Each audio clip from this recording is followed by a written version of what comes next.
Good day mga chong and welcome to my another vlog. And for today's vlog mga chong, magsisimula na nga ulit yung preparations natin para sa ating Bohol ride. Dahil nga nalalapit na ulit yung anniversary ng partner kong si Syra. Yun, magbo-Bohol ride tayo ngayong 2025. So isa nga sa mga i-install natin dito sa YT natin is itong panibagong cover. So meron tayong diamond stitch na seat cover dito na nabili ko sa tropa lang din sa Antipolo. So maganda yung quality nitong seat cover na binebenta niya dahil makapal talaga siya and may foam siya sa gitna. So yun, pakabit natin to mga chong. So ito na nga pala yung result ng pinakabit nating seat cover. So yan, bali yung GD muna yung ginamit natin dahil wala yung upuan yung YT natin. So sa mga gusto magpagawa mga chong, dito lang to sa tapat ng Pure Gold Muson, SJDM Bulacan. So yun, ang ganda ng pagkakatira ni Manong. So ito na nga yung new look ng ating motor na si Siren. So laki agad ang na-improve sa looks niyan dahil lang sa pagpapalit ng seat cover. So yun, na-improve pa natin ito na mas maganda dahil marami pa tayong install. So next naman natin napapalitan mga chong is itong quick throttle natin. So may problema kasi to.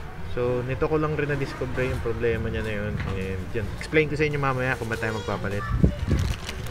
So ang ipapalit nga natin mga chong is itong Yamaha na quick throttle. So hindi ko lang alam kung anong model itong quick throttle na to, pero pang universal naman siya mga chong. Kaya kahit anong motor nyo pwede nyo gamitin. And mostly nakikita ko itong gantong quick throttle sa mga naka Thai concept na motor.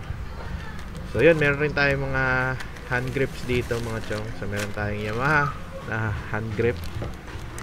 And meron rin tayong diamond stitch na hand grip. So yun, pipili na lang ako sa dalawa kung anong i-install natin dito.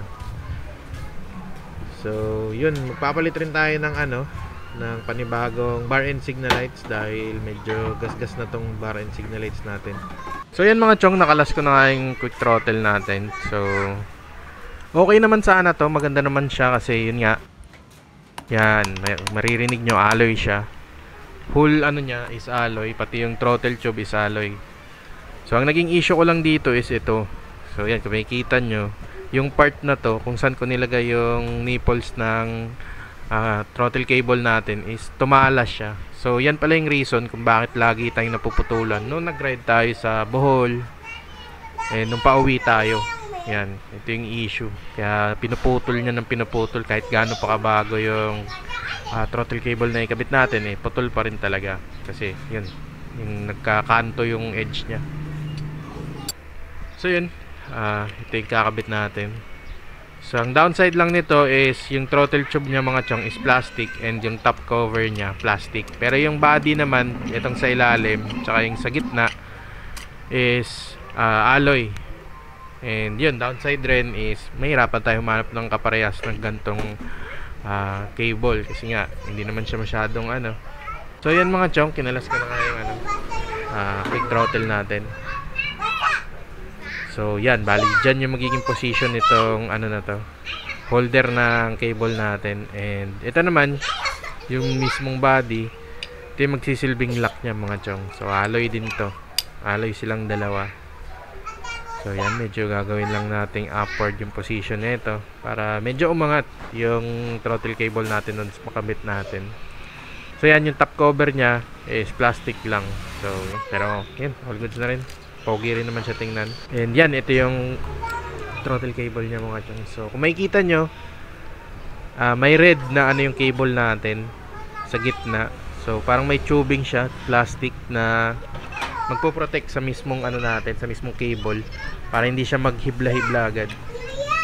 Kaya yun, so, tingin ko magtatagal to dahil ganito nga yung niya. So yun, kabit muna natin ito mga chong.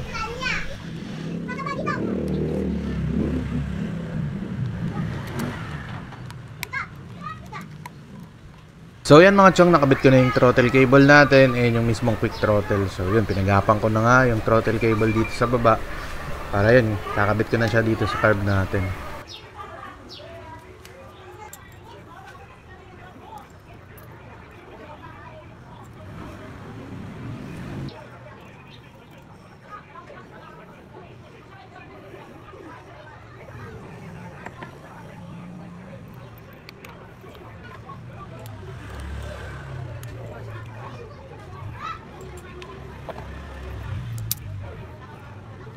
So yan mga chong, nakabit na nga natin yung Yamaha quick throttle natin. And unang-una ko napansin is yun, sobrang close lang ng clearance niya.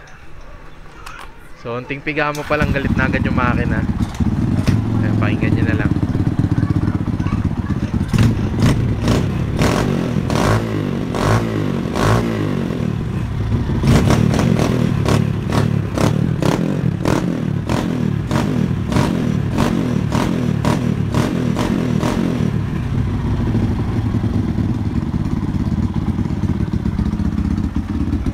So kung aggressive riding kayo mga chong, pwede to.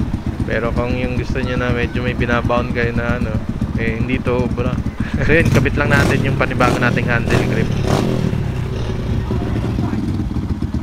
So yan, nakabit ko na nga itong sa side na to na handle grip natin. So yung diamond stitch na lang rin na hand grip yung ginamit natin para matching sa ating seat cover. So medyo nakakapanibagong mga chong dahil konting pihit pa lang eh galit na agad yung makina. Medyo nakakapanibago. Pero yun, makasanayan rin natin to. So sa long ride rin kasi mga chong, gamit natin yung throttle, kaya mas maganda rin yung hindi tayo masyadong gumagawa ng effort para pumiga. So less stress din sa kamay natin. So next naman natin i-install mga chong is itong Pro Taper handguard natin. Also, magpapalit na rin ako ng panibagong bar end signals dahil medyo yun, dami ng gasgas ng bar end signals natin. Kaya para mukhang fresh yung palitan na natin. So kaya tayo magkakabit ng handguard para mas mukhang mukhang matigas tingnan yung scrambler natin. And also para safety rin ng ating kamay. So yun, kabit muna natin. So bali ito yung inclusions ng natin mga chong, Pro Taper handguard. So meron siyang expansion bolt and yung mga brackets niya, mga tornilyo. Dito naman lahat kompleto. Ito yung magiging bracket niya sa handlebar mga chong. So bali ganito yung magiging look niyan, diba? Lalong dagdag angas sa scrambler natin. Yan. So yun, kabit ko muna to mga chong para makita nyo. So bali ito yung magiging magsisilbing bracket holder niya mga chong. Ito yung kasama. Ming, tabi ka muna Ming. So yan. Yan, ito yung holder niya. So yan, kabit ko muna and then yan, pakita ko sa inyo. So yan mga chong, nakabit ko na nga yung handguard natin dito sa right side. So dito sa bar and signals natin mga chong, hindi ko na siya pwedeng dun mismo sa handlebar, yung wirings niya, dun mismo sa handlebar natin papatawirin yung wire dahil nga yun, may expansion bolt. So ang plano ko ay papagapangin ko na lang dito hanggang sa makarating dito sa female plug natin yung wirings ng ating bar and signals. So ganun na lang gagawin ko, tatago ko na lang siya dito sa loob ng handguard para hindi makita yung wirings. So yan, ito yung binutas ko noon nung wala pa tayong handguard. Diyan ko pinapadaan yung wirings ng bar and signals natin. So yun, kabit ko muna yung wirings and then balikan ko kayo. So yan, all goods na dito sa kabilang natin, bar and signals, okay na. Pero dito naman sa kabilang side, di pa natin nakakabit. So magpapalit muna rin pala ako ng ng clutch holder mga chong dahil magkakabit tayo ng clutch assist soon. Hindi pa kasi siya dumarating, kaya yun, unahin ko na lang muna to kasi once na makabit na natin yung handguard mahirapan na tayo ulit ikabit yung mga kaya yun, ikabit ko na lang rin yung clutch holder. So bali ito yung gagamitin ng nating clutch holder. Yan, pang universal lang rin na motor so pang universal lang rin siya na clutch holder. So yan, kabit ko muna to and then yun, balikan ko kayo mga chong.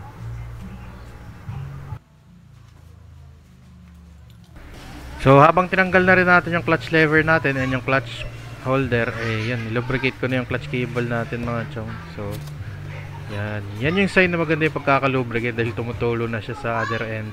Yan, so ibig sabihin talagang kumalat sa loob yung natin, yung oil na nilagay natin. So yun, another day mga chong, di natin siya natapos kagabi. So pakita ko lang sa inyo yung ginawa ko dito sa levers natin dito sa clutch lever. So stock levers pa rin yung ginamit ko, yung stock lever ng YTX natin. So ginrinder ko lang yung ilalim para magkasya siya. So install ko lang to ng mabilisan mga chong para makita nyo na yung result. And yan mga chong, tapos na nga natin ma-install yung Pro Taper handguard, Yamaha Quick Throttle, and yung panibago nating bar and signal light. So yan na yung look ng YTX natin. So lalong mas tumikas yung tindig ng ating YTX. So yan, naging legit na scrambler talaga siya. So medyo napugian ako dito sa handguard natin. And yun, okay naman. Ang ganda rin naman yung quality ng handguard na na-install natin. So yan, yung wirings nga pala talagang sinunod ko na lang dito sa bakal, ay sa alloy nitong ano natin, itong handguard. So hindi naman tumatama yung ano natin, may enough clearance naman para ano, and yun, sturdy rin naman. Hindi mo talaga siya matatanggal na. So yan yung look. And yun, lipat tayo dito sa ating quick throttle. Sa quick throttle naman yun, medyo naninibago pa rin talaga ako dahil ang aggressive niya. So unting piga lang eh, yun nga, ano agad yung makina, gigil agad. Yan, tingnan nyo na lang.